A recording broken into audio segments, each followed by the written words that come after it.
Hello. Um, I'm here today talking to Sean Watkins, the owner and operator of Athenaeum Comic Art. Hi, Sean. Thank you for coming on.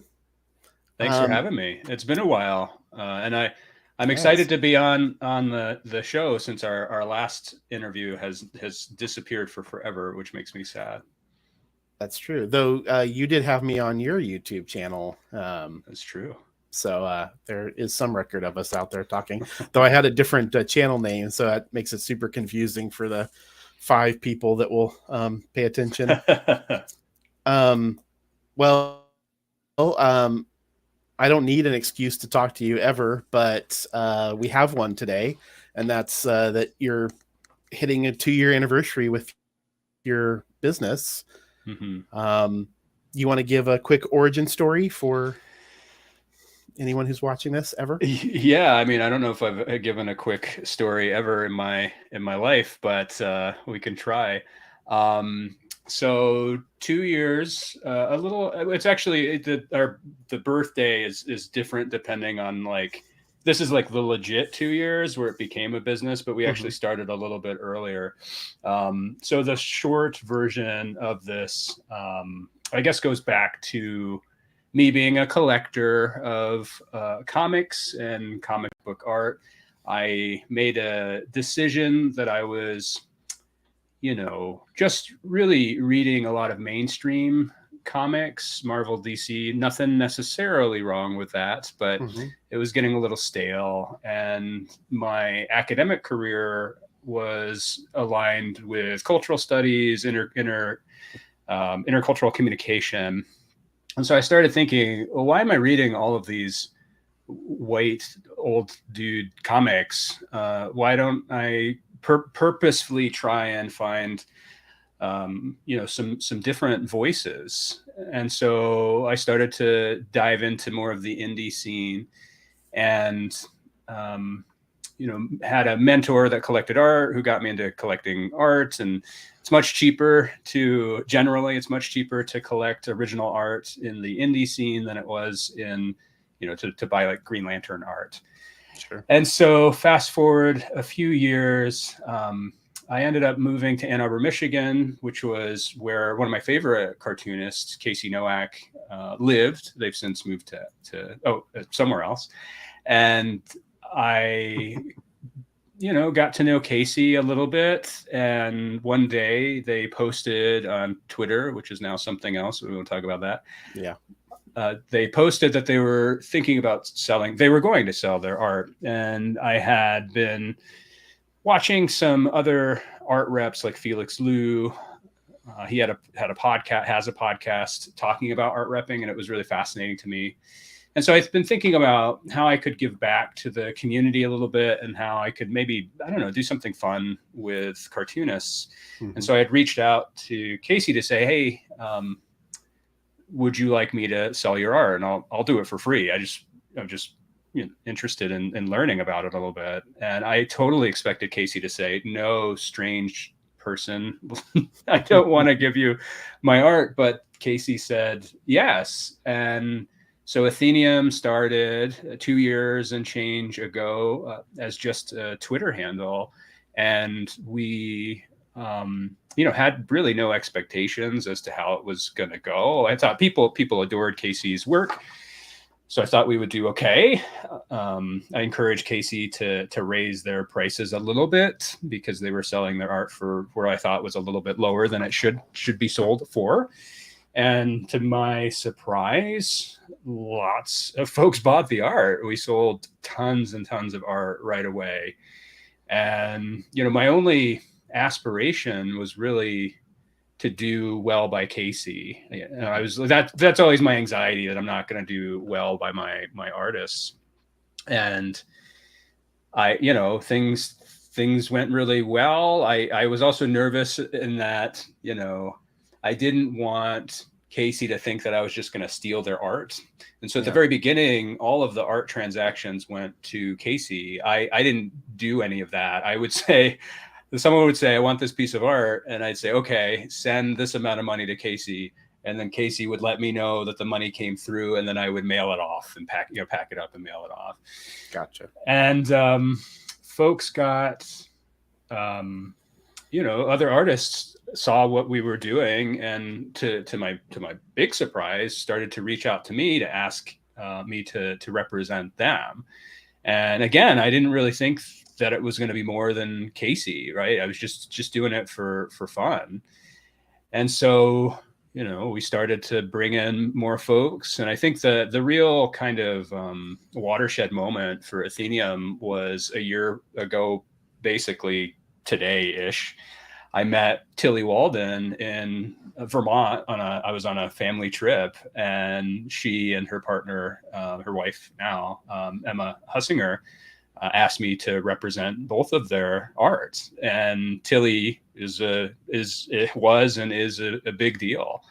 And very quickly I had to, become really serious about this whole art repping thing, and had to get an actual business, become an LLC, get insurance for the art. I have a safe for the art that's very expensive, fireproof safe, that sort of thing. Have a proper artist agreement, things like that. And from that point on, things got, even more real very quickly, and we just exploded. And the first kind of full year of Athenaeum was just wild. Like it was beyond anything that I could have imagined, in terms of both connecting with fantastic artists, but as well as sales. It's been quite a ride. So that's the short, long version of it. I remember asking you, I don't know how early on, but fairly early, asking you how many artists you envisioned representing. And at the time, you probably had less than 10 back then, and you kind of said, maybe double, maybe, and that would be stretching it.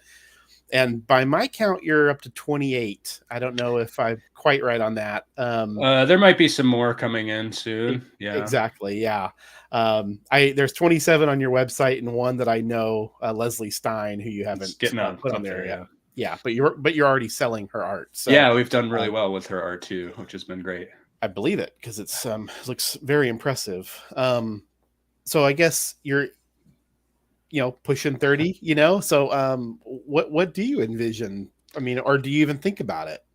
I do think about it. I think you have to be thoughtful about who you bring in. You want to make sure that your personalities mesh well. Athenaeum is also more than just like a transactional type of business. I think we do a lot with charity. We do a lot of, we're trying to branch out into, more face-to-face kind of art gallery, working with bookstores and things like that. And so part of what's important to me is that I have someone who is willing to be creative and to think through new ways of growing audiences and connecting with collectors, and, being, trying to, I don't know, do something different than the typical, just putting art out there and letting it sit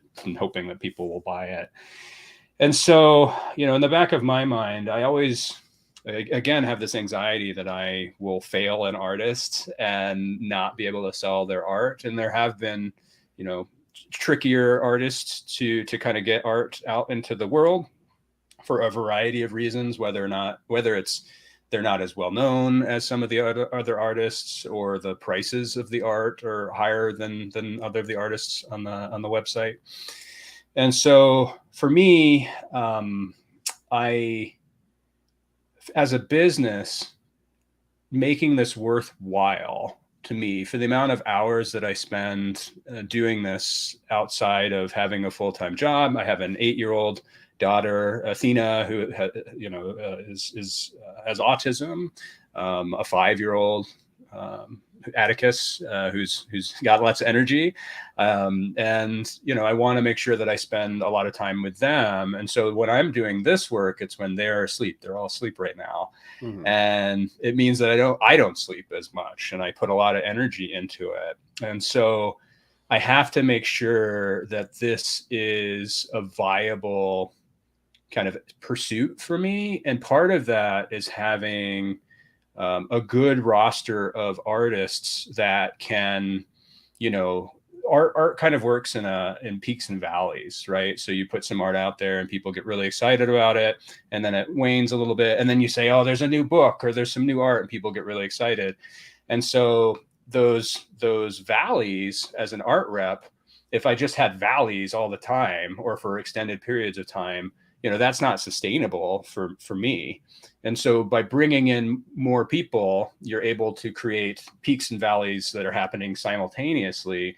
And that can be, much more, I don't want to say lucrative, because I'm not really in it for the money as much, but for me, it's actually more about getting more money to artists than it is for me. Cause it's nice to have, all the money really goes back into the business.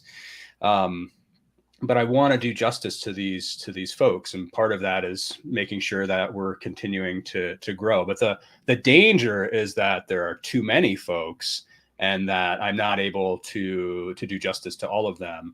I feel, though, at where I'm at, I have a wonderful group of artists that are some of the most interesting cartoonists out there, doing some of the most interesting work.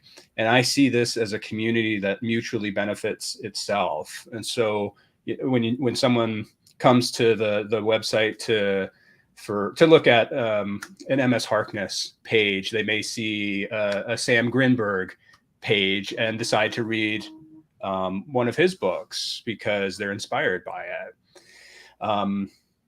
So in terms of like thinking about size, I don't really have a cap anymore. I think that's not a useful way of thinking about it. It's really, what am I able to handle in a productive way, in a way that serves the art and serves the overall kind of mission of what I'm doing, which is, to bring in funding to these folks who don't make a lot of money. I think a lot of people would be surprised. Even the big names on this list don't make a ton of money off of doing comic book work or graphic novel work. I mean, Nate Powell, it's on social media right now.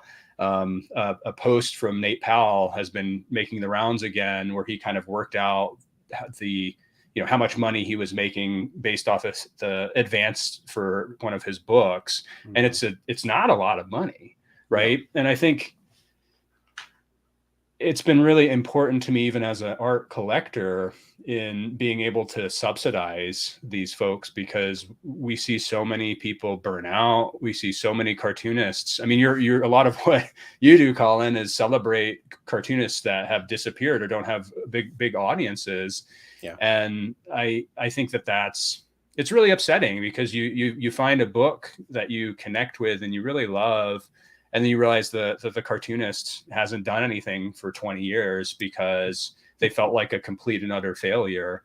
And it's just disheartening. So I don't know. I think I don't want to be a space that's just like a factory, just like a mill of art coming in and out. Like I'm not interested in being an art dealer, which we talked a little bit about the difference at our last interview. But an art rep is representing individual artists, and art dealer buys and sells art. And nothing necessarily wrong with an art dealer, but I think art reps are much more connected to the artists, obviously, and that's what I'm about. I don't know if I answered your question, but no, you definitely did. You host a very lively Discord, sure, which I'm sure you can find by perusing your social media. But you would put out a call for any questions, and Ben D, who's somewhat active on the Discord and is really one of the original guys. Um, he posted a couple questions on there, and one of them is applicable here, which is, how have you been able to attract so many top artists? And I know part of it, you just talked about how even the top artists that have really good name recognition could use the extra income stream. But how, I guess, a little insight into your process, if there is a set process of how you're able to forge these relationships. I think at the very beginning, it was through collecting. And so Casey Nowak, I had been tracking down their art for a couple years. It took before it was more of an issue of, I think, Casey really having the time to devote to it rather than not wanting to sell their art. Tilly Walden, I was just talking to her yesterday or a couple days ago about how I bought a piece from her. And this is way back in the day when her email address existed for people to find. And I wrote her one day to say, hey, I love spinning, I think. And just curious if you're selling any art. And, she was really kind to me. And it's funny because I distinctly remember, I was like, really, I try not to bother people. I don't like bothering folks. And she was just like, she at least she said, I'm happy. Normally I just get a lot of like young kids emailing me. So it's nice to have an adult to talk to, back when she was like probably 20 years old. Yeah. And so she, would write me back. And I'm one of those people where if you write me, I was better back then when I had more time, but I always write you back. If you're going to write me, I'm going to write you back. I'm going to write you back for forever. And so we wrote back and forth for like 2-3 years, just kind of pen pals. And so I built a relationship with folks like Tilly, where they knew me as a collector, but also as kind of a friendly person that's passionate about comics. So a bunch of the original Athenaeum folks were people that I had some sort of connection to. Jonathan Hill was somebody that I bought art from. I'm going to blank on others, but it kind of branched out from there. And I think getting top talent, I'm not necessarily gunning for the biggest name people. I think it's helpful to have, but I'm actually most interested in helping to showcase artists that I think are fantastic, and sometimes they're not as well known. And so if you look at the roster, some of the names probably aren't as familiar to folks who are not as in deep as we are. Mm-hmm. And I kind of look at it as, if I bring in a bigger name person, then I can bring in a couple of folks that I just want to champion. Mm-hmm. And I think people see that, and they see the way that I curate the art and celebrate the art. It's not just, I think when I post things on social media, which I do often because it's a grind, you're just kind of building your audience. I mean the things that I say, right? I truly adore the art that I work with. There's no art on the site that I just have because, I think it's, going to bring in a bunch of money. It's really a true passion for it. And I think people see that. And I think it's such a small community as well that people talk to each other. And Tilly and, Casey really advocated for me early on, and vouched for me as not being some sort of crazy stranger stealing people's art. And we've done really well. And I think that there's plenty of artists in Athenaeum that feel, they're loyal to the cause, right? And they feel like I've done really good work for them. And I'm sure that You know, when you tell your friends that I was able to sell all this art for way more than I thought I was going to be able to, even with my commission, with the commission, it can be an attractive thing. And so now I'm at the point where I have to turn people down, which is weird to do, because either I don't have time, or they just don't necessarily fit with what I'm doing, or they're, you know, early, they're quite not as, they're not quite as sophisticated as I would like them to be in the space. So I think it's a combination of things. I think being nice goes a long way. I think being able to talk to human beings goes a long way. I have always, I think I was much more shy as a younger kid, and now I, you know, whenever I take a personality test, I'm right in the middle of introverted and extroverted. And I think in comic space, if you're like kind of introverted, extroverted, you're like 1,000 times extroverted, right? And one of the things I had to learn really quickly, and I've learned in my professional life outside of Athenaeum as well, is that most people are nervous in interacting with other humans. And so if you just kind of keep that in mind, that it's not a big deal, you're just talking with somebody, it doesn't matter what's going to happen, right? The goal is to have a good interaction, a good you know, connection. Even if you don't end up working with them, then it's, a lot of that pressure is gone. So I felt when I first started going to shows a couple of years ago as Athenaeum, you know, I felt like an outsider coming in, and the community was so incredibly welcoming to me in ways that I never would have expected. And so now, you know, I'm just hanging out with these like amazing cartoonists in weird kind of situations, and you just, I don't know, you fake it till you make it, sort of thing. I also think that there's like no competition for what I'm doing. Not that I want competition. I mean, actually, it would probably be good, right? I think there is such an untapped, you know, space, both audience, in terms of audience and art. There's so many cartoonists. There's so many people that don't know that you can buy art. You know, I think it's actually kind of strange that there haven't been more folks trying to get into this, other than it is a lot of work, and you have to be kind of a workhorse to get it done. You know, you're not going to be able to survive off of this onto itself, at least now. And so you have to have a full-time job and be able to do all this stuff, and do a lot of things that aren't as glamorous as being on your YouTube channel, right? I spend a lot of time, like as soon as we get off this call, I got to pack some stuff to get it out in the mail tomorrow.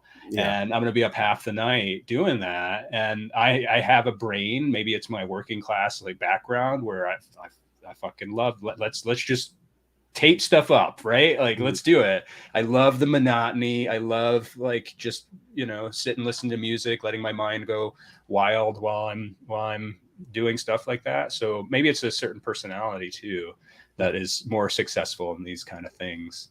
So yeah. Okay.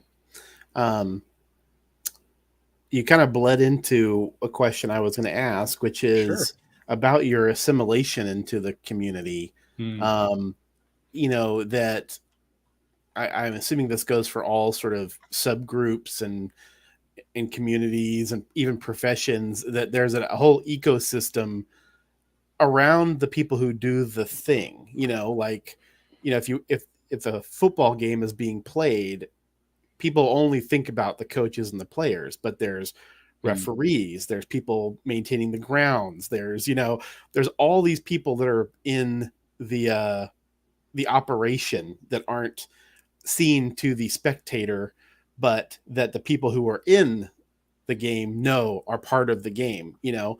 Yeah.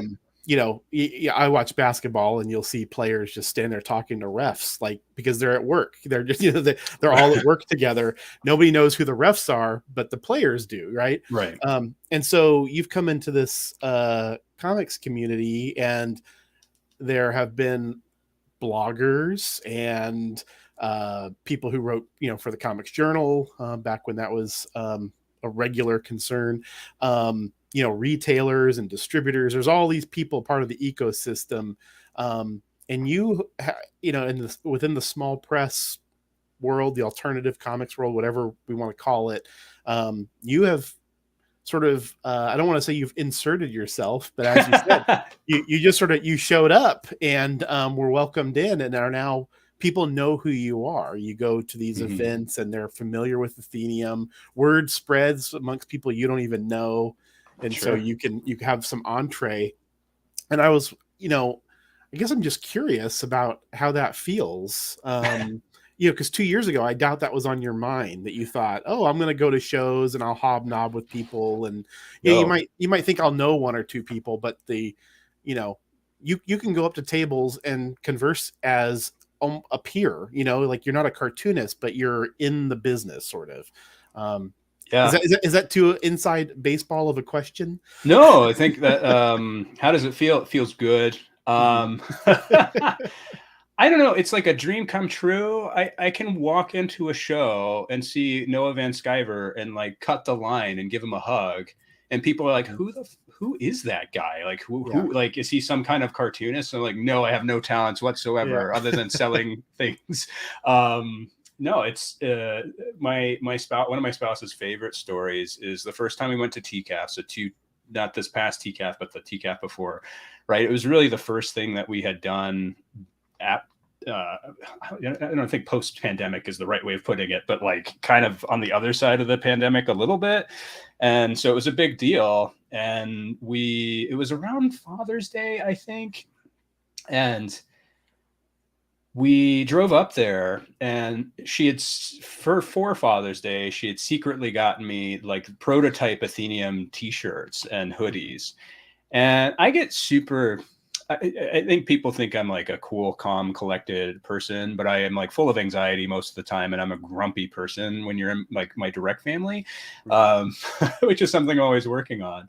And so, instead of being grateful, I was like, oh, you can't wear the band shirt. Can't wear your own band shirt to the show, Deborah, And so I was like, fine, I'll wear it. I'm going to be such a dork walking around with a stupid shirt, and people are going to make fun of me. And of course we get there and everyone's like, oh, I've seen that logo before. Like, you're the Athenaeum people.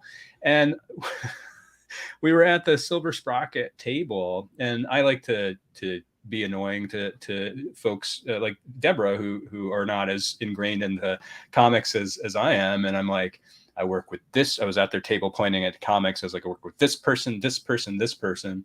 And Avi, who owns Silver Sprocket, came over and was like, are you the Athenaeum person? And from that connection, that's how we did the gallery show with Rosemary Valero O'Connell in San Francisco, right? Just that being face to face is what created that thing. Mm-hmm. And I really advocate for, I think a lot of cartoonists work in isolation, and or not necessarily in a city, because cities are super expensive and folks are kind of spread out all over the place. And some artists are introverted. That face-to-face stuff, even wear a mask, do what you ever need to do, and of course some folks being in large spaces in a COVID world is just not safe for them, and I totally feel for them. And I think there are other ways to connect with the community. However, that networking in person, you just don't know what kind of amazing things will come out of it. Mm-hmm. And I get a ton of energy from being in those spaces. I mean, we hang out because you're at almost all the cons that I'm at as well. And it's good it's like coming back to summer camp after not seeing folks for a long time. And at the beginning I thought, well, I don't, these cartoonists haven't seen each other in, because of the pandemic in years. Like, I'm not going to be the person that like, hey, folks, let's go out to the bars, Mm-hmm. But people were so like intrigued by me and Athenaeum that they just dragged me along to things. And so it's sort of like, after years of being a young person and being shy and not feeling like I fit in, I finally found a place that is so welcoming and inspiring. I say all this like, this is like this euphoric place. There's lots of problems as well. But I have a lot of privilege, I think, and for some reason, people like me, and I'm really excited. We're about to go back into show season here soon, and I'll be at a bunch of them. I'll be tabling at a couple things, which is really exciting. I need to figure out what that's going to look like, because I've only done it really less than a handful of times, and it was kind of spur of the moment.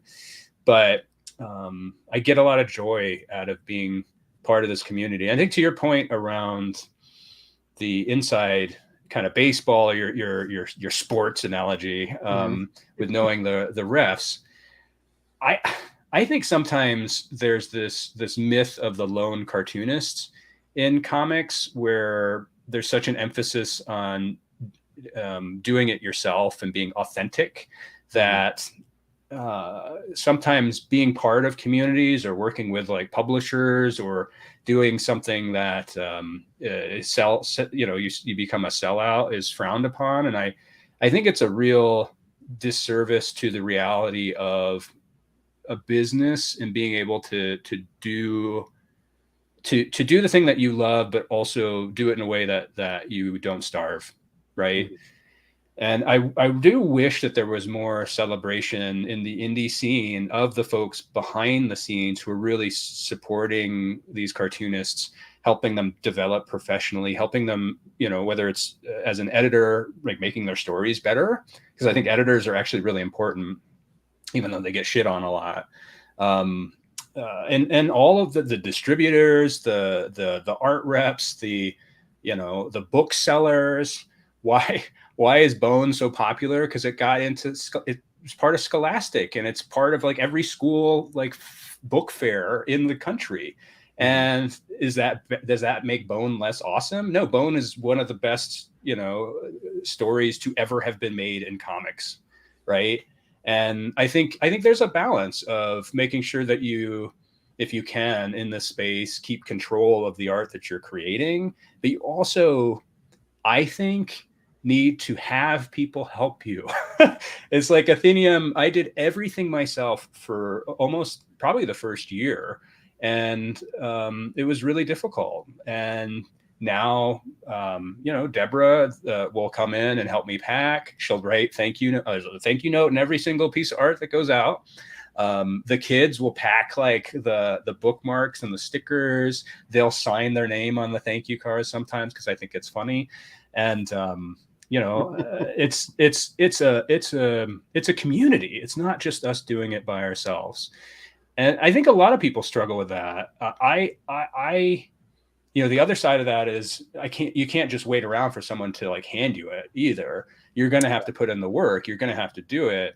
But I think you get to you plateau at a certain point where there's nowhere else to go, because you literally don't have the capacity or the resources or the, sometimes you just need somebody to bounce ideas off of to get that creative spark that you wouldn't have had otherwise.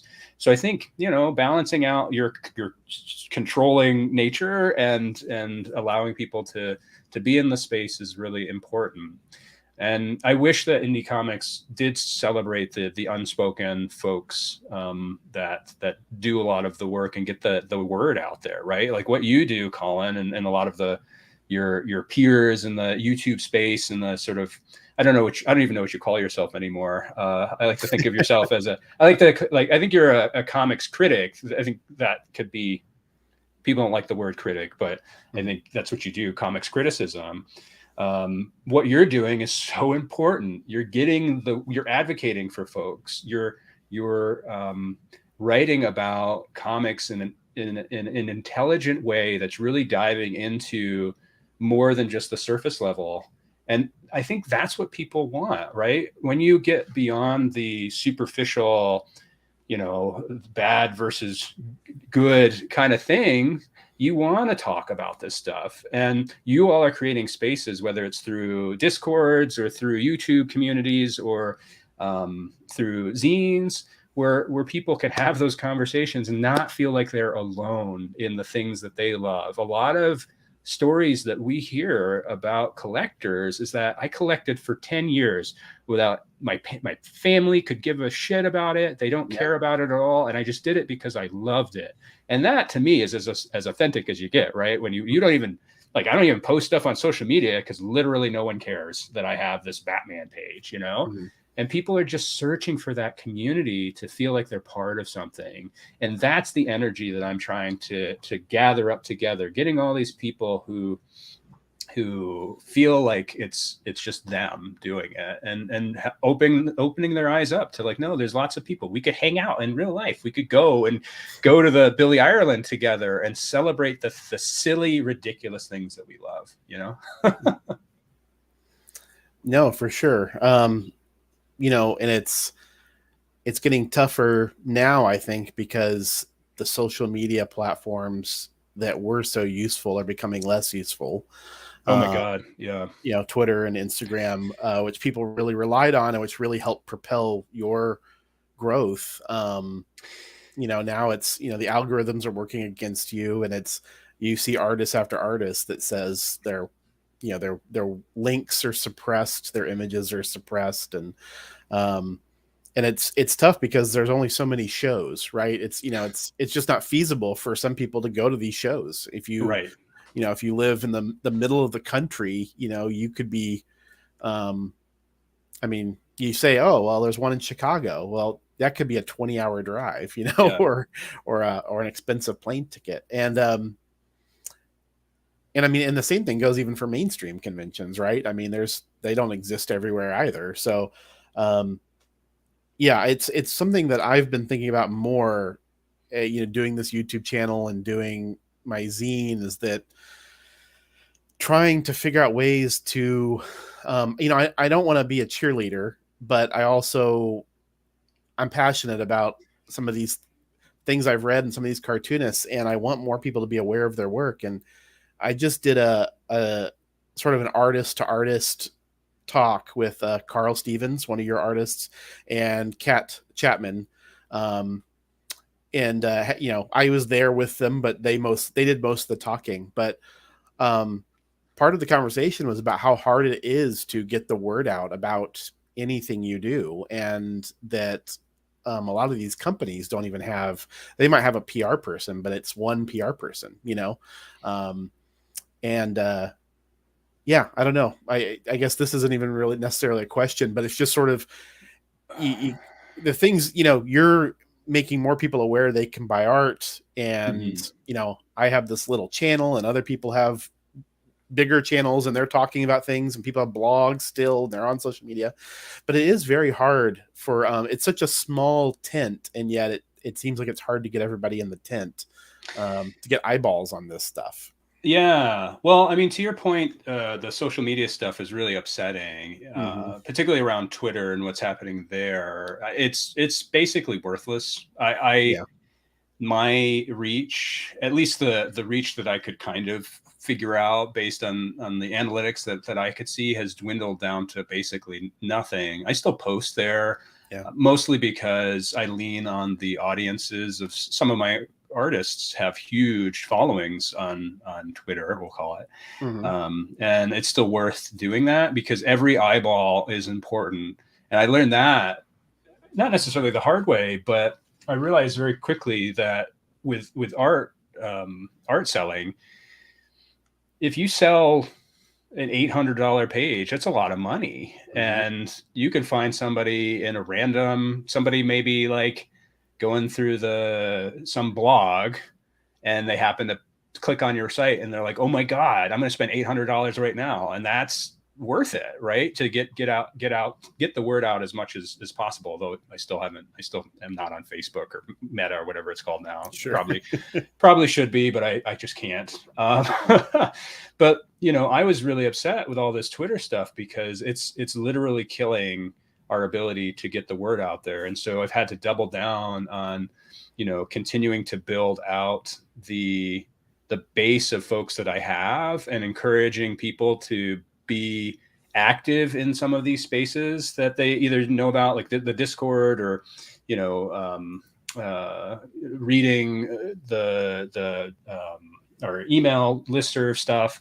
I think it's becoming harder and harder. And I feel really bad for some of the smaller cartoonists that were trying to make a living off of doing this. And so you have to like convince people, turn on the alerts so that you see when something pops up. But that's not necessarily sustainable. I'm not sure how to get around that other than playing the long game.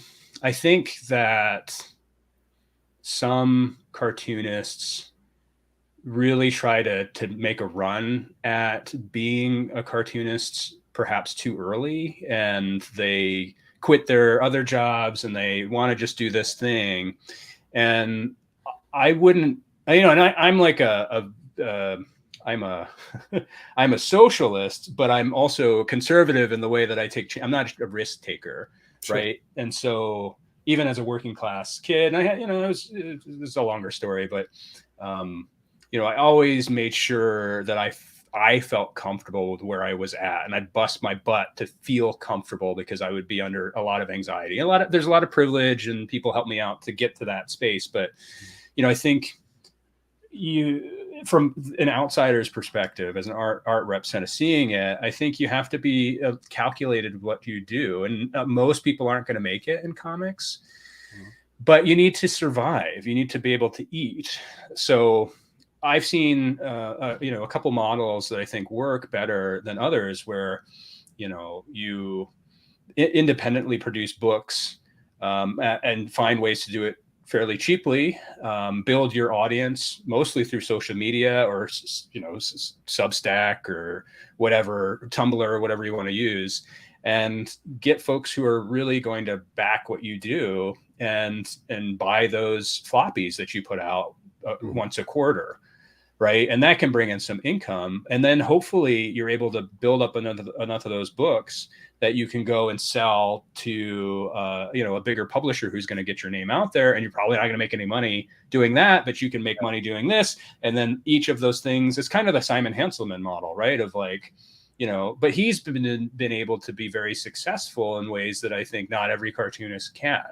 But I think, you know, making that decision to quit your day job is a really difficult one. And I do commend folks that want to put 100% into the work, but you have to make more decisions sometimes in desperation.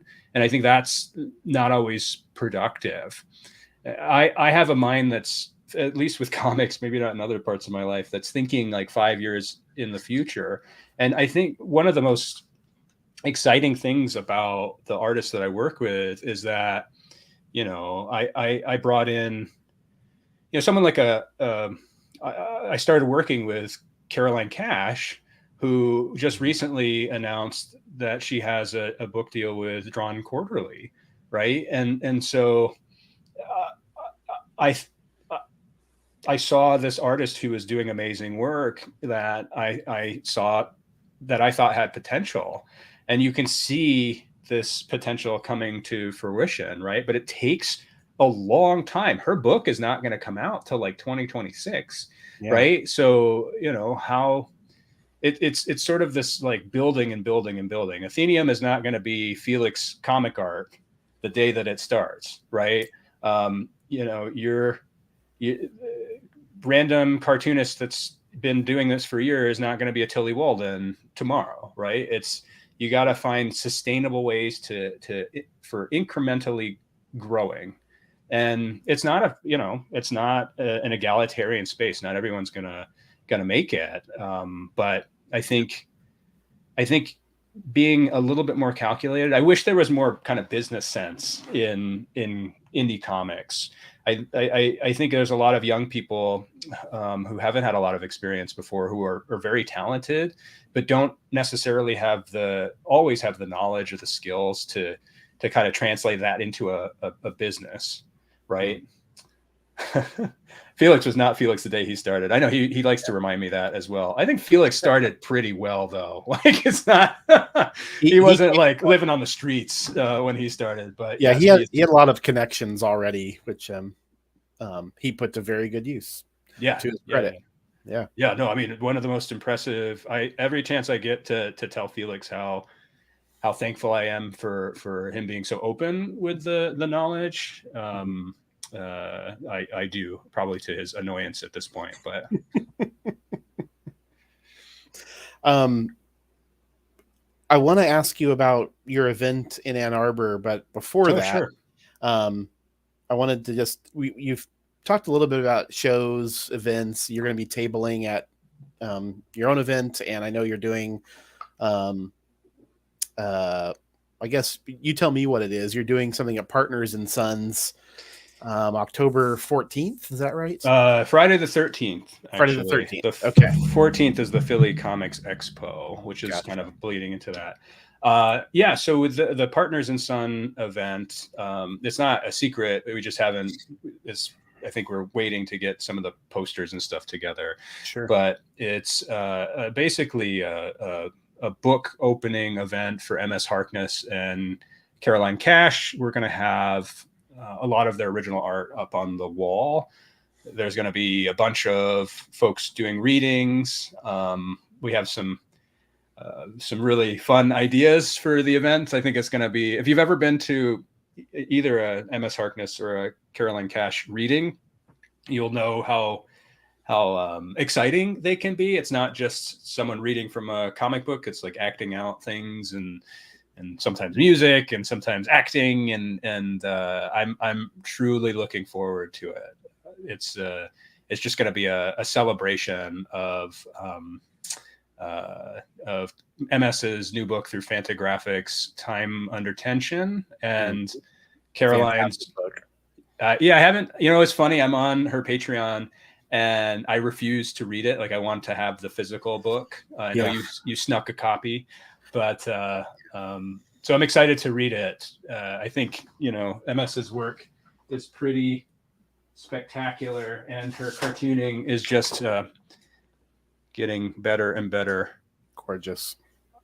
Why this piece is still in my house is that's pretty crazy thing to me. It will, it'll sell, but yeah, they're going to be a really lucky person that gets it.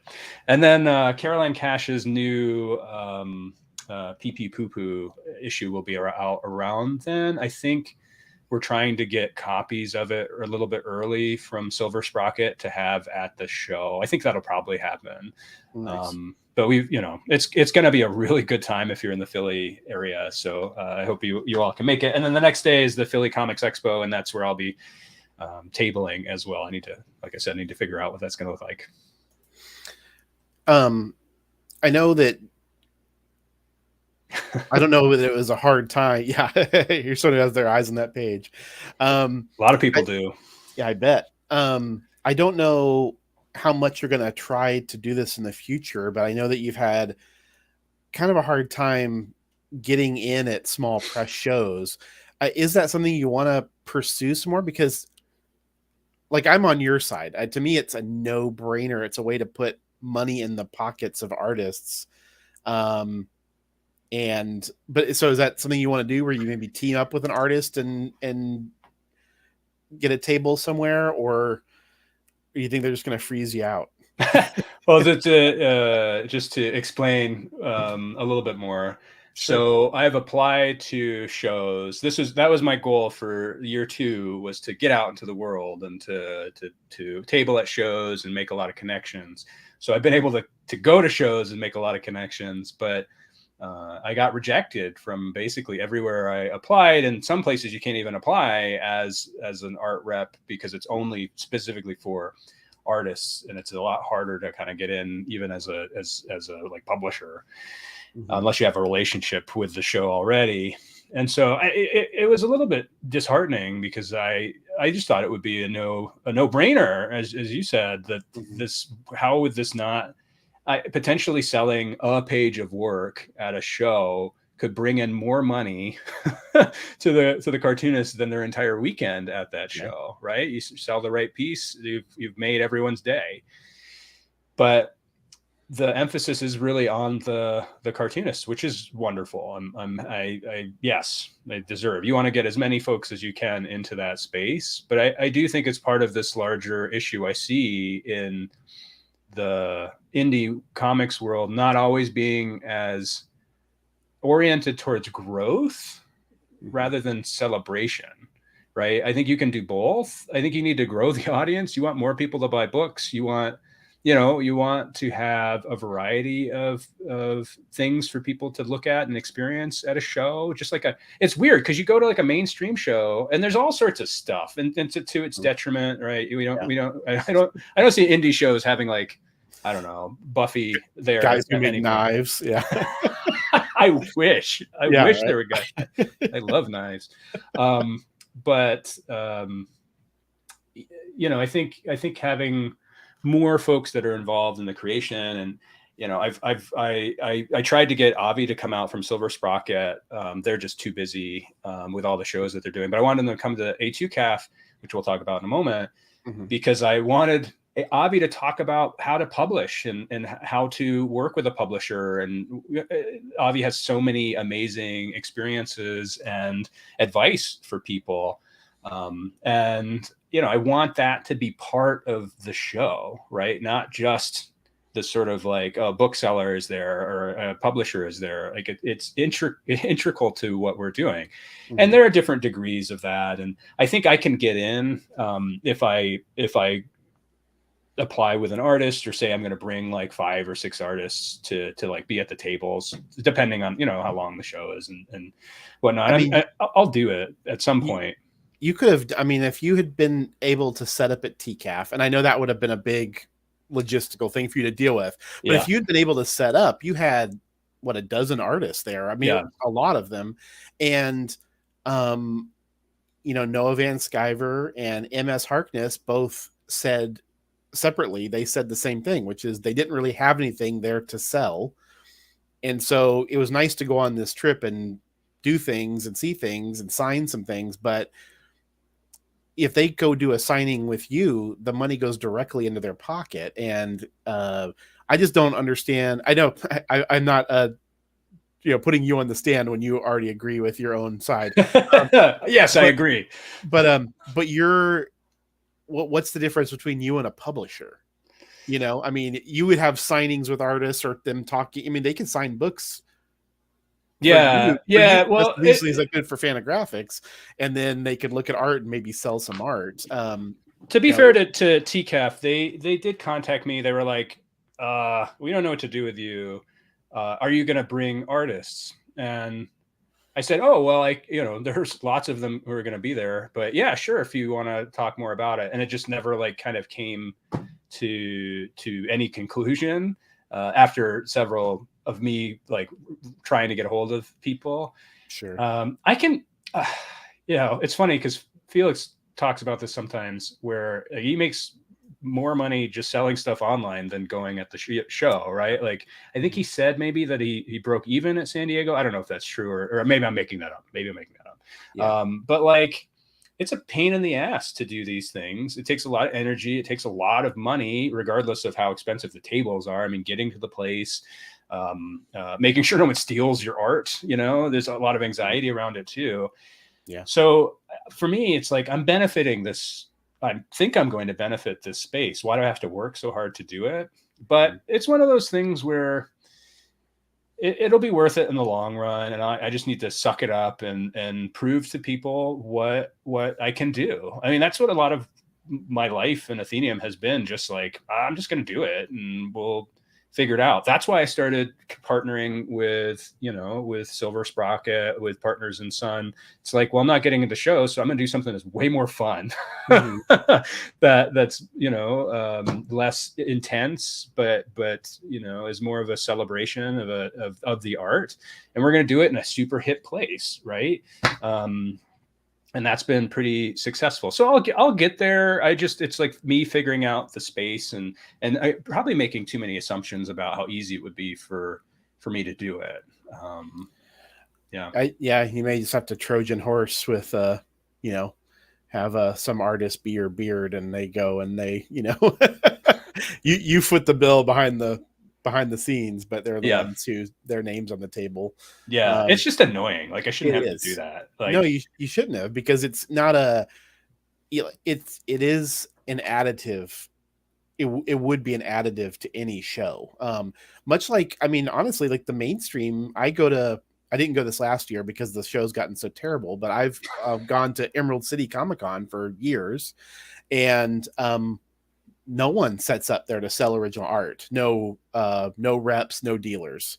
Huh. There's Artist Alley, and those Yeah. the individual artists are selling their art, and so there's plenty to be had. Don't get me wrong, but it would be really nice if one of those big time dealers were around that I don't ever buy from, but I might if I was there in person.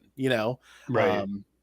I've never bought anything from Albert Moy or Anthony's Comic Art, any of these guys, but I've tried a couple times and it didn't go well. But I would be a lot more likely to flip through their stock and see if there was something I wanted if I could do that. But I'm not going to go to San Diego. So, one of the or New first York. pages, I can't pull it down, but it's up there. It's a Kyle Rayner, Rodney Ramis like commission that I pulled out of Anthony Comics Art like bin at Baltimore Comic Con, and I bought it because I was just like, oh, this is interesting, and it wasn't crazy expensive, but yeah, like I think it's interesting. I think I see cartoonists with their art there, and because it's not always like at TCAF, you'll see people with like portfolios.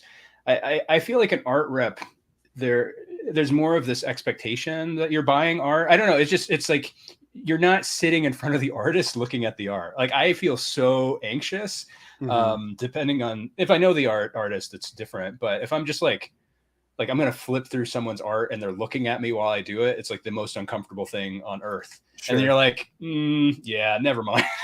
I'm going to go away. I remember Dustin Nguyen, I think. Maybe that's not how you pronounce his name. Big, worked with, he does like a lot of Batman stuff. He's worked with Jeff Lemire a bunch. And he's super friendly in real life. But I was so shy. Like I really wanted to look through his stuff, but I kind of like snuck over. I was like waiting for his table to have more than just me. And so when there was like a bunch of people, I went and kind of quickly looked through it. And then, so I don't know. I feel like an art rep, it's just like a business, and you can dig through things in ways that I don't know. It'd be like if like Bruce Springsteen was sitting with his like albums in front of you, and you had to like go through and stare at them, and with him looking at you. Maybe I just have social anxiety, but no, I think it's awkward for both sides of the table, depending on the personalities. I'm awkward in general. So, but yeah, especially you can feel put on the spot, it sucks to go look at someone's stuff and then not buy anything, know, it's, you just kind of, even if it's not, you like the stuff, but maybe you just don't want to spend the money that second, it's yeah. Well, and shows are an odd dynamic. As an art rep now, I'm like, every time I pick up a book, someone may be assuming that I'm thinking about like representing them. And so I have to be really careful with who I connect with and how I connect with them, because I don't want to lead somebody on when I'm just like, I don't know, that's interesting. Let me look at that. I probably am overthinking it, but I wonder if publishers have that same problem. Probably like Avi or Gary Groth, or like you're part of an approachable company. Obviously Marvel and DC, you're too big, but all of these independent companies, there's the guy and he's buying a book from me. Yeah, no, I'm sure. I mean, I imagine they get more free comics than I do, but which is strange. Yeah. Yeah. I mean, no, I don't want, I want to pay for my comics. Don't send me free comics unless you really want to. I'm not going to stop you, but that's the thing when you've made it. When I get like, it doesn't happen very often, but I've gotten random comics at my PO box, and I'm like, whoa, like this is, me, Colin, like my love language is gifts, and so that's how you get me, is throwing me a. The people who've sent me stuff, I've like bought pieces of art from, right? Like it's, they send me a free $10 comic, and I end up buying a $300 page of art from them. Yeah. They've won in the end, really. Let's talk about a Oh, See, A2Calf. yeah, A2 Calf. Yeah. Once again, if you want to give the origin story of how you got involved with this, if it's even possible to do. Yeah, no, it is. So during the pandemic, there starting to be some shows that were happening, and MS Harkness put together a show for Nate Garcia in Columbus, which is a few hours south of me. They were doing a reading to celebrate one of his, maybe his Muscle Horse was coming out. Mm-hmm. And I had been talking to Nate a little bit about his art, and I decided to go down there. I actually went with someone I didn't know very well. I just wanted a buddy. It was a fun trip, and I was blown away by how amazing a comic book. I'd never been to like a true comic book reading before, and there was so much energy in the room, and people were, like I said, they were acting out the comics and just performing in interesting ways. And I thought, well, why do I have to travel all the way down here? We got lots of cartoonists in the Ann Arbor area. So I started to ask around to see if I could find a venue for a one night, reading, whatever, get some cartoonists together. And I didn't have a lot of luck at the beginning. I started talking with some more artsy fartsy places in Ann Arbor, and they were like, nah, not really interested in anything like that. And fine. But interestingly, someone that my spouse worked with in the past works at the public library here in Ann Arbor, and they connected me with one of the people that put together A2Calf, which the original version of A2Calf was more kid-oriented show. They do it in the summers, and they have actually big name people come in. I mean, Nate Powell was there this past summer. Raina Teglemeier was there as well. Kind of secretly was just hanging out with her friends. It was fun. I got to hang out with her. And they were looking to expand the A2Calf into something else. They didn't really know what to do with it, I think, or they didn't know like the next steps. And so I just kind of connected with them at the right time, and the folks that I have been working with for almost the past year, are super into comics and indie comics, and we thought that this would be a great way to expand the brand and do something really neat. And they were able, I think, to get more traction with the show through the library because of my connections. Mm-hmm. And, originally I wanted Tilly Walden to come out. She got pregnant and is busy. Mm-hmm. But I've been able to get Rosemary Valero O'Connell, who's an Athenaeum artist, is one of the headliners. Jillian Tamaki is going to come out with her new book, which is super excited. Roaming, I think it's called. And then Jaime Hernandez, if you've heard of Jaime Hernandez, will also be one of the headliners. And yeah, we're really excited. You can see the full list of folks, exhibitors on the district library's website. It's actually linked in my Instagram now. If you go onto the links, it's one of the links. And we have some fantastic people. It's a really diverse mix of folks who are very established to people that are much newer to their careers. We've been lucky because it's fairly small. We got a decent number of applicants. We were able to get a lot of people in that applied, and we just happened to get, I think partially because you get like friends of like Rosemary or folks that are really excited to hang out around Jaime. And so it's I think it's going to be super fun. It's a one-day show. Why am I blanking on the date? October 7th. Yeah. October 7th, Saturday. If you're in the area, I know some people are flying out for it, which is amazing to me. Yeah. But I think if anything, to be in such a small space with these cartoonists that you're going to really get to like be part of that community in some ways and get to talk to people at a different level than you would at a bigger show. I think it's totally worth it if you can make it out there. So I hope a lot of people come. Yeah, me too. Was there ever any thought given to giving it a different name than the kid version?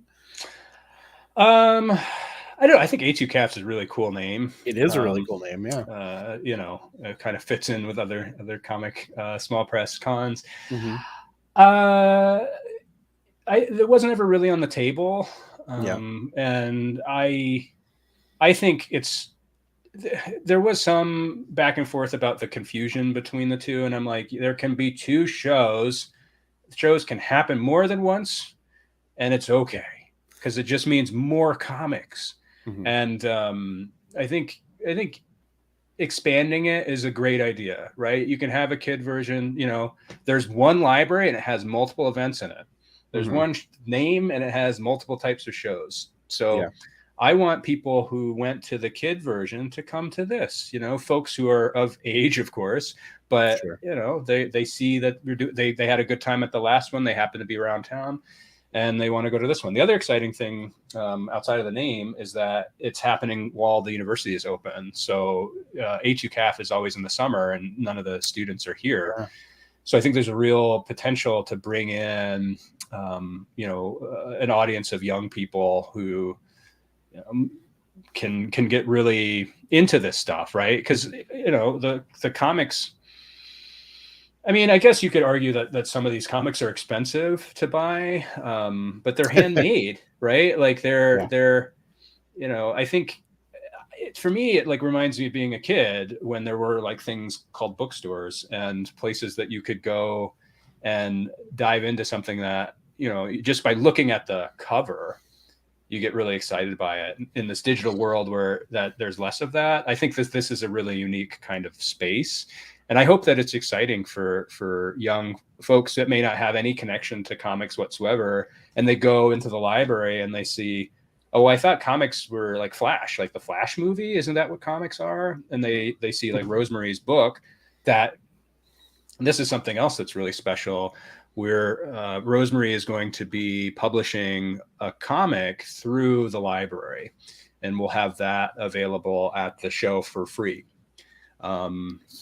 And it's going to be a unique independent story.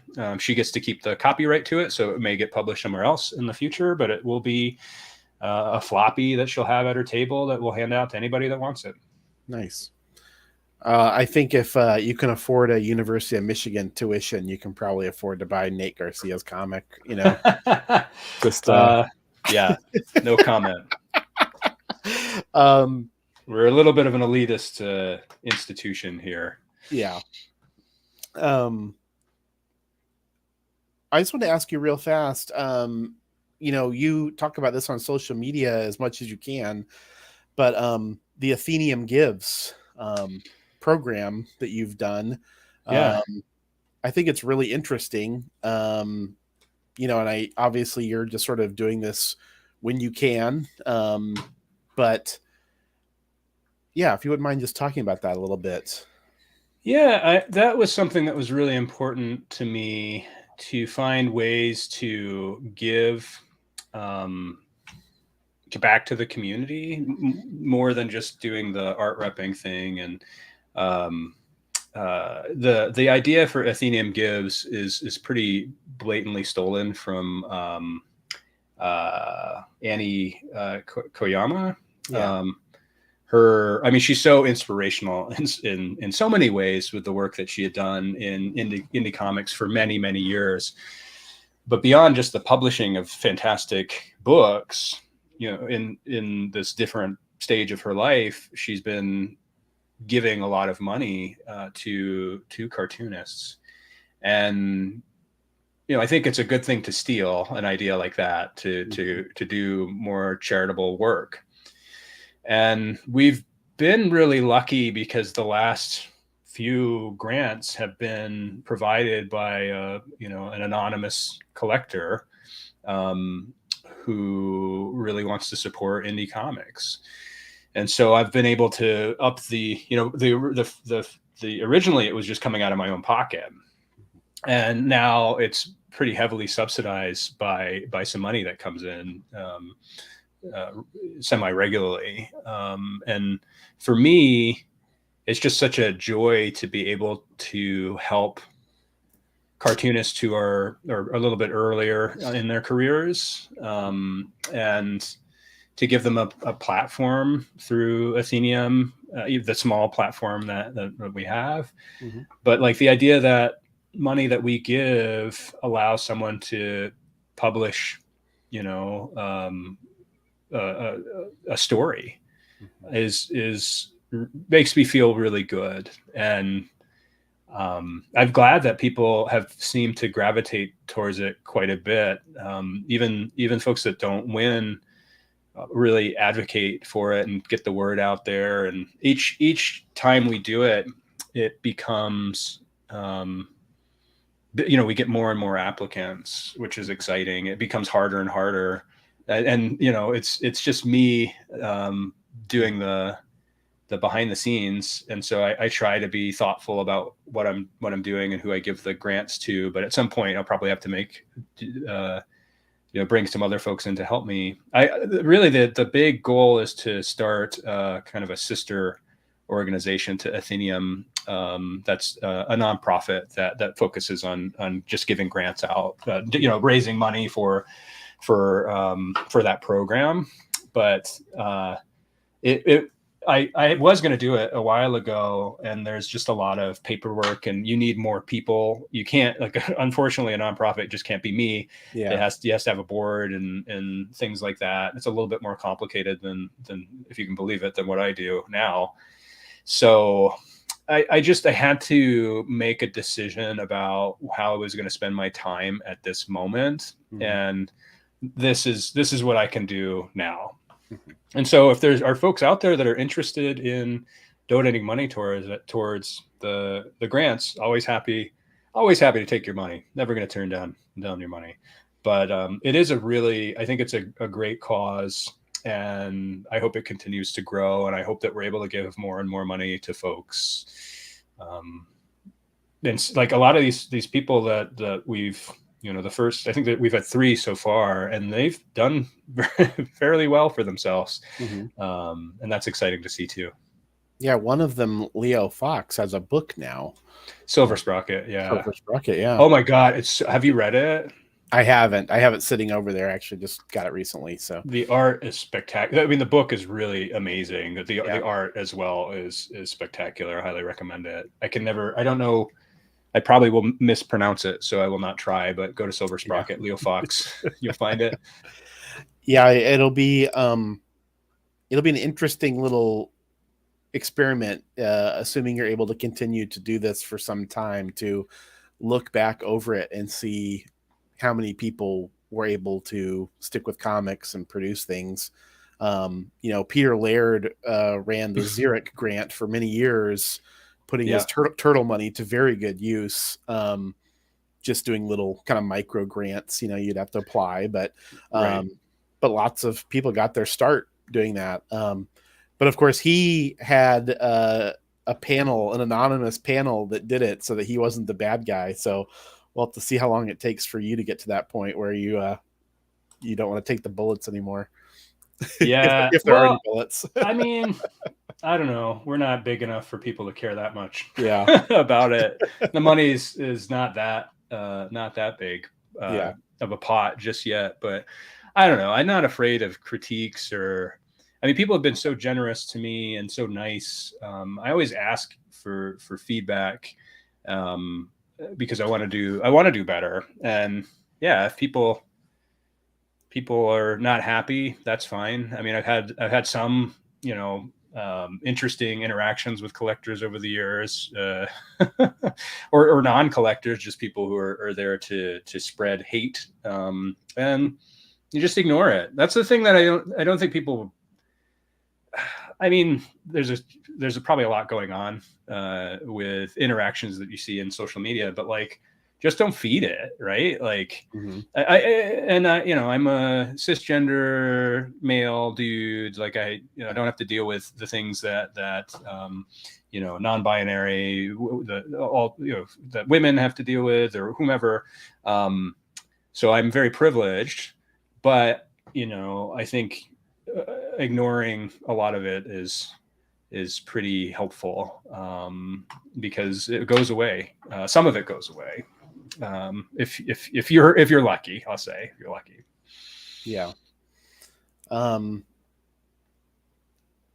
had a non-Athenaeum question I wanted to ask. Oh, okay. Which was not really a specific question, but this is something we touched on when we talked, probably both times we've talked previously on camera and certainly in person. But what are your thoughts or feelings about the original art market now as it stands? I mean, we just came through this pandemic period where things got pretty crazy.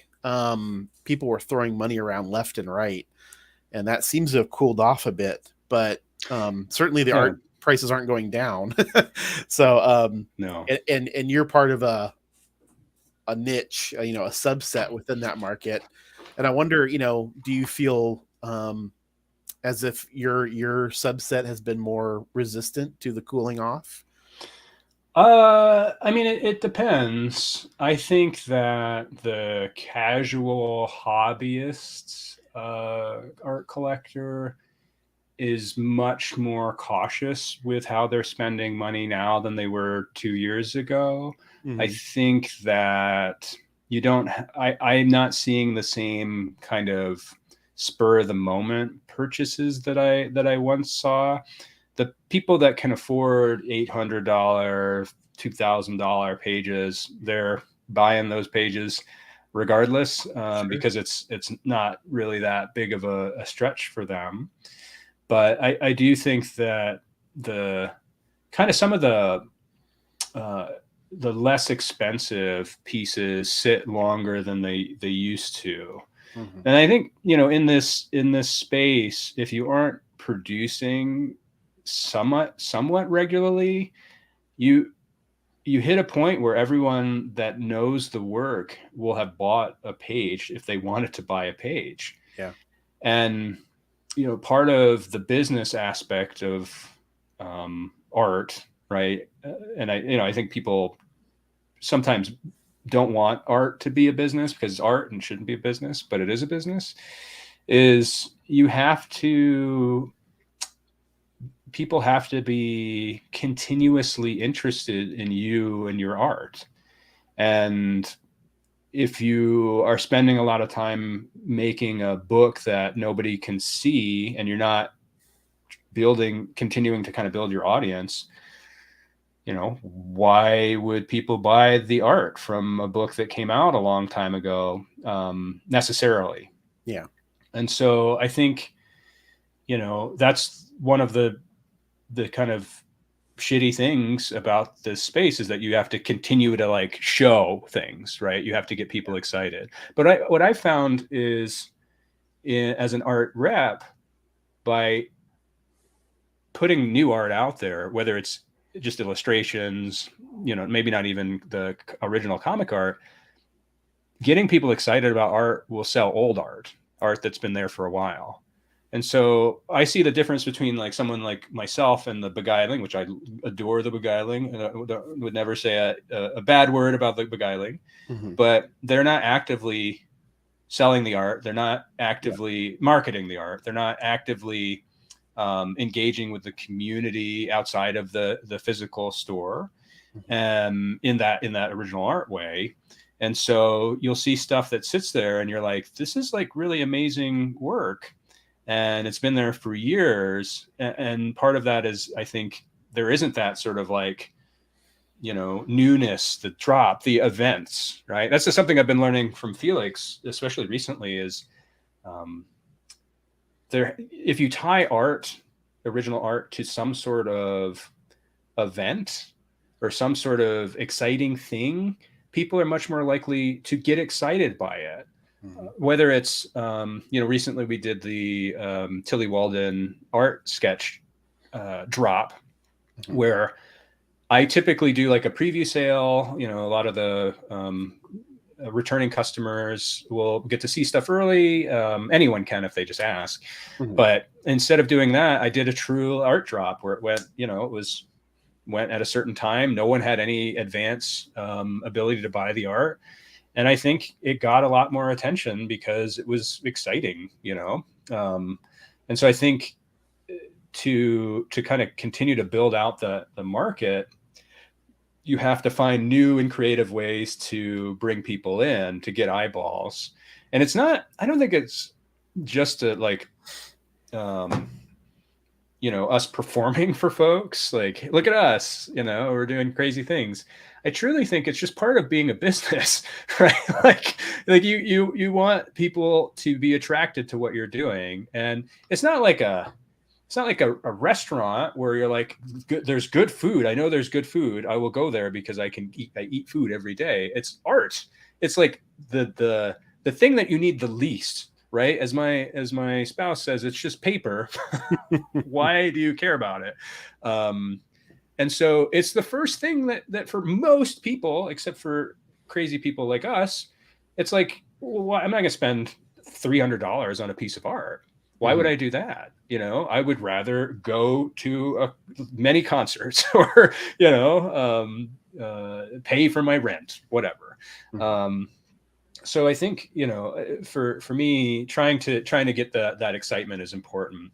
In terms of the art market, I think I'm curious to see if the sort of mainstream art market, if that bubble is ever going to burst and those prices will go down. I think things have not been as hot as they were, and that we haven't seen as high of prices for some things. There's still some pieces that are going for a lot of money. But I kind of wonder if it's just the same, like it's such a small community. It's just like people buying stuff from each other. That's why I think there's more opportunity in what I'm doing in getting somebody who is in love with MS Harkness and is, 23 and has no money, but they love MS and they want to follow her for forever. And when they're 33, they have a good job and they remember the books and they still follow MS, and then they start spending a bunch of money on it. Like what happened to a lot of us, right? Like we all start someplace and we have to kind of grow. So, I see a lot of potential with that, but I don't know. I'm not in that world of kind of like flipping art and investments. I'm more interested in folks that are passionate about supporting the art and, doing it because they love it. And I think it probably, art collecting gets a bad rap because those whatever crypto bros have come in and destroyed everything and bought everything up. But even some of the people who are affluent and can buy things, they're, when you learn about them, you hear about them, they're like truly nerds at the end of the day. And, there's something to, like to build a collection that's spectacular. Like we probably would too, if we were filthy rich. Sure. But I am not. So I will build up my little indie collection that people, when I'm dead, long after I'm dead, they'll be like, wow, this is like amazing. And I guess I'll feel good from the grave. I should offer up a shout out here. I don't know if he's still here watching, but Jason, who does Comic Art Channel, has been here, and he covers the heritage auctions, goes through them, has guests on, and that's for anyone who's watching if they're interested in learning more about the more competitive world. He does a great job of he's plugged in, and he does a great job of pointing out when things have cooled and aren't going for what they used to do, and things that are maybe stronger than you would suspect. I'm like you. For me, it's not so much. I don't think the money ruins the hobby. I mean, for me, I'm a low level collector, so I just sort of go, whatever. I can't afford that. It's no big deal. Right. It is like you said. It's the speculators, the crypto bros who are just looking to have a trinket that they're going to stash, and I don't know what they're going to do with it exactly. But it does make it harder for the true appreciators and lovers of the art form. You're welcome, Jason. I love your channel. Um, Jason is such a great, just a please. lover of comic art and such a supporter of the community. I mean, he's always sharing our Athenaeum's posts, and he doesn't have to, right? I think it's like truly wanting to support art collecting. It's such an amazing little community that we have. It is, and it's nice when there's intersections of people's tastes that range around. Sometimes things aren't as walled off as they were back in the 80s and 90s when people really had to draw lines. But there's still these little fiefdoms everywhere of, and it's nice when there's a crossover and someone can say, yeah, I have Green Lantern pages, but I also have Tilly Walden pages, or, I have, a Transformers page, but I also have a Noah Van Sciver, I like when people are really after something that they've enjoyed immensely. Oh God, that's a beauty. Yeah. Speaking of Noah Van Sciver. Yeah. One of the greats. I pulled out random pages from things. Some insider baseball, Colin and I sometimes prepare for these conversations and sometimes don't. So I've just sort of pulled out random pages that were near to me. This is just Sean Daly. Sean Daly, yeah. Who I think is one of the most fantastic watercolor. That's a great page. Colorist, I guess. We have a Josh Pettinger page. Come on, focus. There we are. Oh, there you go. I believe this is from Power Wash. Very nice. He's one of those like indie dudes that's like pretty old school. 11 by 17, pristine pages. Just a delight to see his art.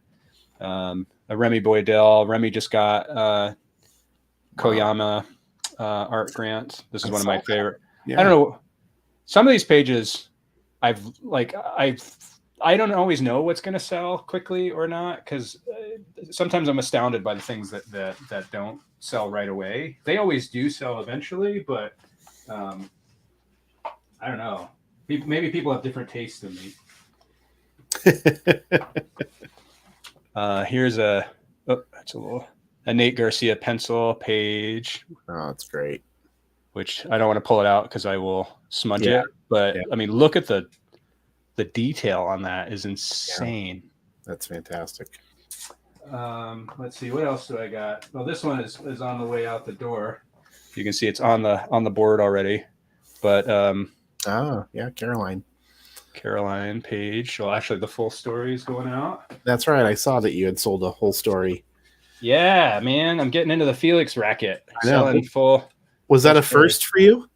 No, we sold other. So yeah, they're not always public sales. Gotcha. This is a AC Ascara page that I really adore because it's the kind of under painting.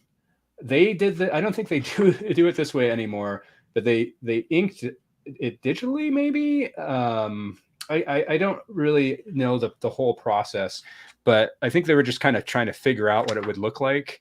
And, you get this like really cool effect here, which I love. Let's see. Ooh, you'll like this one, Colin. Focus. Oh, yeah. Maria France. Yeah. I think she's incredible. Don't know how that page is still here. I don't either. This one, Ryan Andrews, who's a new... Just joined you, yeah. Just joined, and boy, do people love his art. We sold a tremendous amount of art very quickly.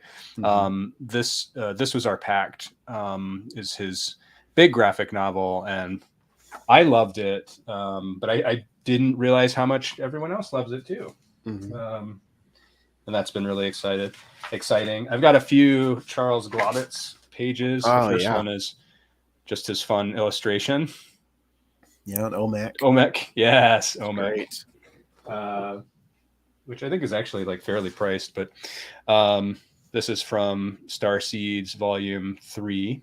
And another one from Starseeds, which is like he creates this work that's, and actually a rough draft of another page on the back of it, like these 3D. Yeah. Like, I don't even know. He has such an interesting kind of Kirby-esque style, but definitely has his own flavor to it that I adore. And then I think finally, this is just I actually have one more thing. This is one of the Tilly Walden sketches that we still have. You can see her. Yeah, those are lovely. Her, one of the best. I mean, one of the best cartoonists out there, but I love when she uses colors. And then I guess the last thing I have is actually kind of different than a lot of the other work. But this is nice. A portrait of Carl Stevens. Is it from the failure? No. The winner. The winner. Yeah. Yes, the winner. Yeah. Which I think is a great book. But yeah, sorry to digress. No, that's great. I'd love to see that stuff. People like to see, I think seeing the art in video form is different than scanned. It's different than photos. Like, I think I've been doing a lot more videos of the art recently because folks seem to really gravitate towards it. It's nothing is as good as in person. Just like when you talked about networking earlier, there's nothing beats face to face, but video is the next best thing for looking at this art. You can actually see some of the textures and see how light hits it. Also see the size relative to your head. You can just say, oh, look at these Charles Globitz pages are big. They're impressive. Look, this is 11 by 17. So for those of you, well, everyone I think that is watching knows a lot about comics, but the kind of contemporary comic art size is 11 by 17. This is around 11 by 17. Charles cuts his own pages sometimes, and so they're like 11 by 16 and 3/8 or whatever. So it's kind of like that.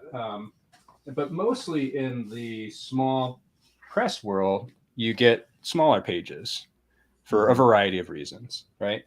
But then you have someone like MS Harkness, which is 12 by 14, I think, give or take. These are stunning pages, right? They are conversation pieces, I think, to have on your wall. I'm a big fan of big pages. I can't afford many of them, sure. But I think with MS, there's plenty of really great pages that are a good size. I know that some collectors like to have smaller pieces so you can kind of fit more stuff. But I don't know. I dream of the day where I can have just a ginormous painting. I've wanted to buy an Alex Graham painting for some time. Maybe I'll do that in the next couple of years. Yeah. Has MS ever mentioned why she draws so big? Because all of her books are small. Yeah, no, that's fair. I don't know. I'm sure she's probably talked about it in an interview. I don't know. I don't know why Nate Garcia, that one page I showed you is actually much bigger than what he normally draws on. I think most of his work is some of it's 8.5 by 11, and he does super detailed. So I have a few. I think the Gecko book, the pages are smaller by 8.5 than 8.5 by 11, and they're super detailed. It's gonna go blind. Yes, yeah. I don't know. I don't know how sustainable that is, but yeah, everyone kind of does their own thing. It makes it a little bit of a pain in the butt. Yeah. I feel like I feel like Felix, most of the art has to be 11 by 17. I know he has bigger stuff now, but it is just the power commission. Yeah, stuff. Right. But trying to pack that crap, oh my god. I sold the cover to Starseeds Volume 3 a few weeks ago, and luckily Charles sent it in a giant box, so I was able just to use that. But I don't have any packing materials that can handle 18 by 24. If it's a poster, you just throw it in a cylinder and you call it a day. But collectors don't like their art to be smushed. So this is probably too insider baseball for most people, but those are the things that I have to think about a lot. Yeah. Certainly on the Discord, there was a lot of conversation about getting things rolled up, and people were pretty pissed off about it. I don't like it. I don't Yeah, like it. I don't really care, but I would rather get to me in one piece, however that piece is, than um, So especially if I'm going to frame it or put. I mean, in the future, I'll be putting things in portfolios, so they'll get flattened, um, but yeah, I know it's never ideal, but Yeah, yeah. I mean, I understand. Especially when you're buying from an artist directly, you're gonna get it. I mean, I got a Zoe Thorogood page that was like, how it made it to me from England, God only knows, because it was like thrown into the most flimsy envelope imaginable, and took a long time to get here, but it got here, and it was safe, but could have gone a different way pretty easily. We started off talking about the 2-year anniversary ish. Do you have any other plans for celebrations? I know you're a very busy individual, so yeah, it's hard to. I had all these big plans in my mind that I don't know if I'll get to. There are things like the zine that have been on the back burner for a long time that I'd like to get to do, but I don't know when I'm going to actually have the time to do it, because people keep buying all this art, and I got to pack it, and I keep getting all these new amazing artists. I think what I'm going to try and focus on for our second birthday is to do some fun interviews with folks. I count the Caroline Cash one as like the first, but I've been talking to, I can't promise 100% that these folks will do it, or it will be in the month of August, but Noah Van Sciver, I'm going to do an interview with him. I'm going to try and get Tilly on before she gives birth to her first kid. Who else was I talking to? If anyone is interested in particular artists, let me know, and I can, I actually was interested. I haven't talked to Charles yet about it, but I think with his book coming out, it'd be really fun to get him on a chat. He's a super fascinating person, really interesting to talk to. So I'd love to get him out there, but basically doing like a lot of, interviews with folks, conversations with a variety of Athenaeum artists to celebrate. Oh, Casey Nowak. I've been talking to Casey Nowak as well, the first of the original Athenaeum artist. I'd love to get them on just to talk about, from their perspective, what it was like to kind of get started. They probably don't think much about it, but it was a big deal to me. So, but I don't know. I was gonna do like a party at my house and bring the local cartoonists and folks that I've worked with, and get like a Athenaeum cake made, but I probably not going to happen, unfortunately, unless somebody wants to do it for me. We may, you never know if we're going to do like some sort of special event, art drop or something like that. So that stuff can always happen. We've been doing like random, kind of art drives we did the Alex Graham like flash sale to help publish the 4th issue of Devil's Grin, which comes out tomorrow. Very exciting. I was like, hold one for me. I may not be around. Yeah, so I've got some things in the works, but a lot of, getting back to Ben's question about like how I get things done. I'm not as planned as I would like to be, just out of necessity. And sometimes it's just like, I have this interesting idea with an artist, let's run with it and see how it goes. And we've been successful with a lot of it so far. I'd love to be a little bit more calculated, and I think I'm getting there. We're able to tie releases of art to like a new book or something like that, but that's not always possible. So there's a certain point I'll need an assistant or something to help me out. You need an intern. I know, right? My kids need to get older so I can make them do work for me. That's right. Well, in some states they're already eligible to do that. So Yeah, well, where I grew up, they'd be out in the fields already, so they're lucky. I also have to let go of some control, right? Like, do I want my children Yeah. touching this art? The door has a lock on it, Yeah, for a probably reason. not. Well, as a final question, Sure. um, a pretty banal final question, but where do you see Athenaeum Comic Art going for the next 2 years? I Oh, mean, I assume good you've given question. some thought to it. Yeah. Well, I think, sorry, I want to keep doing more face-to-face kind of experiences, working with bookstores, expanding that out a bit more. We're talking to Partners and Son about another show next year that I'll talk more about once we get some more details for that. Nice. But really getting, I think the challenge is always getting the word out there about what we're doing.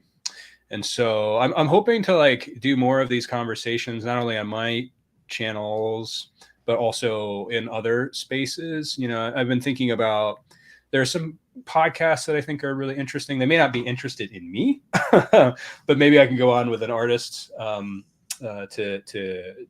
get the word out. Mm-hmm. Half the battle is just really people in this bloated media space.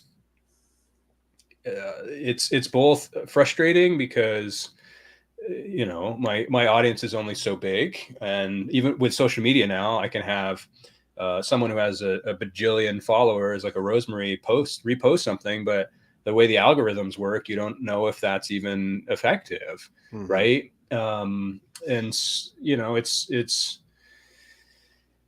that's frustrating. But on the other side of that is there's such an untapped number of people out there who are really interested, who would be really interested if they knew we existed.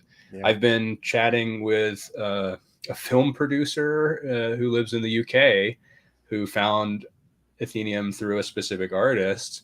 And, they're really excited by all the art that they see, and they didn't know about it before connecting through that artist. So I think this can, I think that the possibilities to Athenaeum are kind of endless at the moment. I see no ceiling other than my own ability to keep the art going. Yeah. But once you get to a point where, I've become much more efficient with how I onboard people, how I get the art up.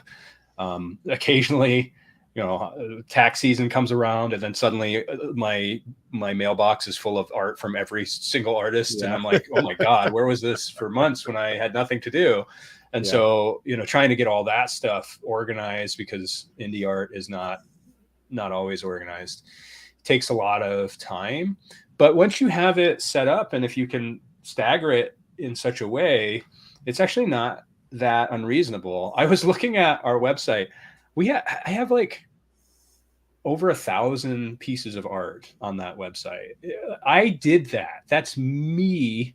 Yeah. My hours of uploading individual pictures to each of those friggin' things. That's over 2 years. It's over 1,000 pieces of art. It's just crazy. It's crazy. And some of it's sold, right? It's not all just sitting there, but it's a lot of work. But yeah, I think continuing to be part of communities and do good as well, and put positive energy into the world and celebrate the art that I represent. But also, one of the best, the pieces of feedback that gave me the most joy was someone reached out to me once and said, I love the fact that you advocate for artists that you don't even work with. You advocate for artists that have other art reps, and you don't. And maybe I'm dumb to do that, to waste space, but like a Zoe, I think Zoe is spectacular. She's a I would say a rising star, Zoe Thorogood, rising star, but like kind of a star. I'm going to celebrate her art till the end of time, because I want people to buy her books and support her. I don't, Cadence represents her. I will never represent her because Cadence is a whole different level than me. Mm-hmm. And that's fine. I don't have any, I don't feel these like boundaries of, well, I can only talk about the art or the people that I want to represent or the people that I do represent. I think it's good for the community for us to prop each other up, like I'm not going to compete with Felix. Like that's just not where we do different things. Mm-hmm. Right. And so when I see cool art from Felix, I'm going to post about it because it's awesome. And it means that we are in a vibrant community that's supporting each other, and we're not trying to eat there's plenty of the pie to go around for what I'm doing. And it may be different for artists that are competing for jobs and things like that, but I don't know. I want to be in a positive space. I think that there's room for criticism, and there's room for being a fan. And I think that you can go too far on both sides. Sure. But I want to, it's such a shitty world we live in. Like it's such a terrible burning to the ground world. Let's like do something good, right? Let's come together and use some positive energy for the few years that we have left on this rock to celebrate the magic of comics. The fact that someone can put together, a 30-page, whatever, 15-page story that makes you feel something, even if it's like, this makes me angry. It did something, right? It accomplished something. And the vast majority of people on this planet do not do that.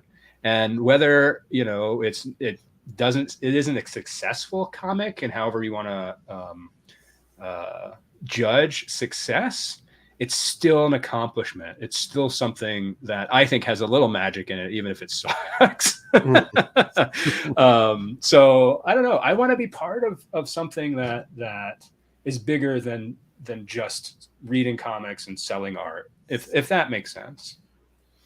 It does. You want to tell the hordes of viewers that will come to this video in the future, you want to tell them the best places to find you?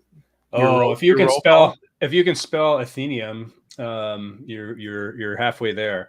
It's right here on the screen. That's right there on the screen. Yes. So, just search the name and you'll find we're on Instagram. Oh my God, there's so many social media. I can't deal with it. I like almost had a mental breakdown the other day. I was like, I have to post this in 4 different places now, for nothing. Nobody's even gonna see it. We're on Instagram, we're on Blue Sky, we're on Mastodon, we're on Threads, we're on Twitter. You can find us in a variety of places. We're gonna hopefully be sending out more regular emails through our listserv, so you can sign up through. I finally got smart and used the multiple link thing on Instagram, so you can see a bunch of our links there. Just go to Instagram, you can find everything. I haven't put the Discord. I think I need to add that. So we also have, I think, a really fun Discord. It kind of like waxes and wanes in terms of participation. There's some core folks that are there all the time, which is fun. It's interesting. It's for collectors and artists that want to join. It's interesting because I never quite know what's going to like hit the right, like someone will ask a question and then everyone's like, oh my, there's like 400 messages. And I'm like, what is happening? Mm-hmm. So it's a space I think that a lot of people go to frequently. And I mean, I encourage folks to go there. There's a ton, even like looking back through some of the threads, looking at people's collections in that space is super fun. There's some really big collectors who are in there. There's people like me who are less big collectors, but everyone kind of comes together and talks about their interests. So, if you want to have a space to talk about comic art, it's a good, interesting mix of mainstream collectors and folks that collect more kind of obscure indie stuff. I think it's cool. So you can find us there. I think that's basically it. I guess I have a YouTube channel with some videos on it as well. Colin was interviewed on there. I recently interviewed. I try and do most of our interviews on Instagram Live because that's where our biggest audience is. But I always take it and put it elsewhere. It looks ugly on YouTube, but whatever. Just listen to it. You don't have to watch. You don't have to look at my face. You don't have to look at our faces. You could do something else while you are listening to these things. But yeah, that's about it. And always feel free. As you can probably tell, I love talking to folks. Write me an email. You know, if you have a question about comic art in general, if you want advice about how to approach an artist that maybe isn't represented, there's nothing that I love more than kind of chatting about this stuff and hearing stories about art collectors. I was on a phone call with someone who was buying a page from me the other day, and we talked about his amazing indie comic collection that goes back to the late 80s, early 90s. And I've always been somebody who likes to be around people that are smarter than me and just listen. You know, I just want to be around folks that have a lot of knowledge, and I just want to like suck it in, you know, be quiet. So I know it doesn't sound like I'm a quiet person at this point, but so yeah, come be part of the community. Even you don't have to buy anything. Christ, like a lot of people don't buy anything. They still hang out. I spend equal amounts of time with a lot of people. So yeah. No worries. Just be part of something that's fun, you know? That's great. Let me say thank you to the people who are here. Since there weren't too many of them, we could do that. Donald Rex, Jason from Comic Art Channel, Ray also has a great YouTube channel. Yeah. Bootlegging is a Habit, who I'm not familiar with, but Jason called Dan. So hi, Dan. He's in the Discord. Is that Dan from New York? Yeah. Okay, then hi, Dan. I read your posts all the time. And I think that's it. So thank you, Sean, for doing this. I appreciate it. Yeah, and thank you so much for being willing to help me celebrate year 2 of Athenaeum. You're a big part of Athenaeum as well. You know, I think our relationship came out of collecting and has grown. I'm amazed at all of the great work that you've done, and even with you know, changing YouTube channels, you know, and sort of some of the frustration with that. I'm so impressed with what you've been able to do. The zine is spectacular. You're doing great work in this community too. So thank you. And I hope that we can grow together. Me too. You've definitely been a big inspiration for me to sort of get off the sidelines and just, you know, I'm not a full-fledged participant, but I'm clapping on the sidelines at least. So, but you're kind of a big deal, Colin. You got to accept it. Yeah. But I'm enjoying it. It's been fun being, you know, I've never been a joiner particularly, but the last couple of years has been nice participating a bit more and getting to meet some people, and you've been a big part of that. So I appreciate it. Well, I'll be seeing you at a bunch of shows, I think, this coming season. So SPX, I'll be there. Looking forward to it. Okay. Thank you for everyone for watching, and thank you, Sean. Thanks, everybody. Bye.